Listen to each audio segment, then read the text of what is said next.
this is going to be the perfect example if I manage to explain it right. Now, chest press, in fact, any sort of pressing, I've always been very good at. Leg pressing, shoulder pressing, and especially chest pressing. When you become very good at something, when you start to really enjoy something, it becomes your favorite exercise. It becomes very difficult to come to terms with things when you hurt yourself, when you make a mistake, when you become injured, because you can't do what you enjoy anymore. You can't do what you're good at anymore, and it does affect your ego. It also affects your confidence, especially when there's other people training around you doing more than you on that specific exercise. You know, it's a big blow to your fucking ego. But you really must learn to train smart. You really must learn to push your ego to a side. Just because you've injured yourself, maybe you've pulled your muscle, maybe you've torn your muscle. Maybe you're recovering from an operation. It's more likely than not that you will recover and you will gain that strength back again. If not, become even more stronger. I know, for instance, when I tore my chest, I tore the muscle fibers. Now, yes, I still tore it off. And I still had to have an operation to reattach it, but it wasn't the tendon, it was fibers. So I had to have a specialist surgeon, because a lot of surgeons can't apply stitching to fibers, because the example they gave me, it would be a bit like butter going through a knife going through butter. But stitching or reattaching a tendon back onto a bone is a hell of a lot easier. The recovery time is a lot quicker, and in most cases you do recover stronger. With a muscle fiber tear, it's a lot more of a slower process, right? There's long and short of it. Now, I did the muscle fibers and I recovered, and over a year and a half, 2 years, I did become stronger. I started to do the same weight as what I was doing, and then I started, making gains again, which was fucking great. And then, what was it, about 4 or 5 months ago, before we did this extension on this part of the gym, I was bench pressing. I started getting stronger again. I started getting my confidence back again.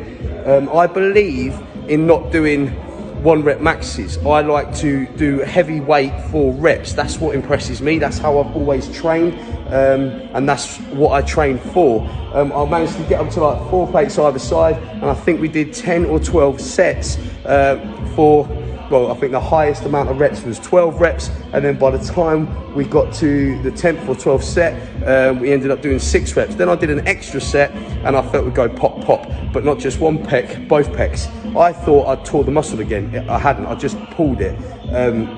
This was especially difficult because I couldn't get any work done on it. Like, I couldn't have any sports therapy on it. All I could do was rest. I couldn't even train other body parts. I could probably do 1 exercise on maybe 3 body parts. So arm curls was okay because my arm was in a set position, but anything where I'm raising my elbows, it was very difficult for me. However, over the last 3 weeks, I've started to increase, and I've started to increase the weight when training chest. Now, I started getting a bit frustrated with training chest because I hadn't trained it for that long. The very first week I trained it, which is 2 or 3 weeks ago, I did no more than 10 kilos either side on the Smith machine. Then last week, it increased significantly. I worked out that training, doing single arm presses, whether it be on shoulder press or whether it be on chest, ended up being a lot more comfortable for me. So this one's a strange one, and those of you, and this video is for those of you with chest injuries or shoulder injuries, because I'm getting a lot in the comments and a lot of inboxes asking about specific injuries. I'm not a doctor, I don't know about your injuries, but I'm telling you what I've worked out and what works for me.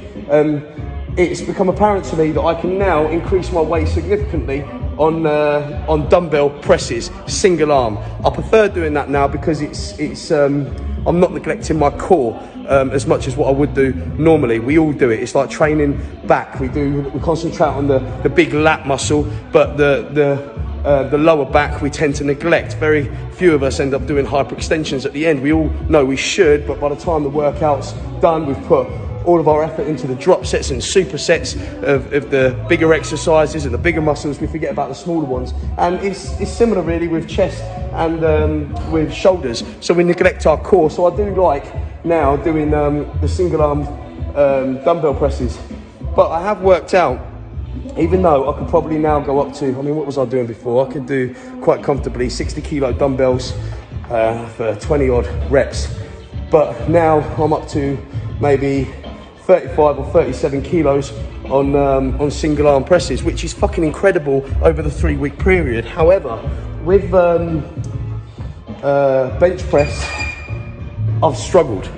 And the reason why is because of the smaller muscle fibers that are trying to support the bigger muscles, okay? This is what you need to work out. Even if you start finding that the single arm presses are benefiting you, you really still, and you're not so strong on the bench press, doesn't mean, yeah, mate, Dave, I can't fucking do bench press anymore. We'll just stick on single arms. We'll just do the exercises where we can lift more weight. That is not the answer. You want to do them exercises, but then also mix in the exercises that are a little bit uncomfortable, but just drop the weight. So I've gone up to 10 kilos either side for the first time on the bench press, and a 5 now, and that is my absolute max on the bench. But I'm only going to do 3 sets of that. I'm not going to do a drop set. I'm just going to take my time, and I'm not going to push my luck. After doing that, then I'm now going to go back into doing single arm presses on the dumbbells. So what I'm doing is I'm working them smaller muscles that are supporting the bigger ones, and that is key to getting over any injury. And that is what I'm trying to explain to you. It's okay resting. It's okay taking your time back, and it's okay working out what works for you, like I have done. But when you do work out what works for you and what's more comfortable for you, after a week of doing that or 2 weeks of doing that, start mixing in the exercises that are a little bit more difficult for you, you know, on a smaller weight. And trust me, you will recover a lot quicker and a lot stronger. But of course, that's just my opinion. What do I know? Have training, baby.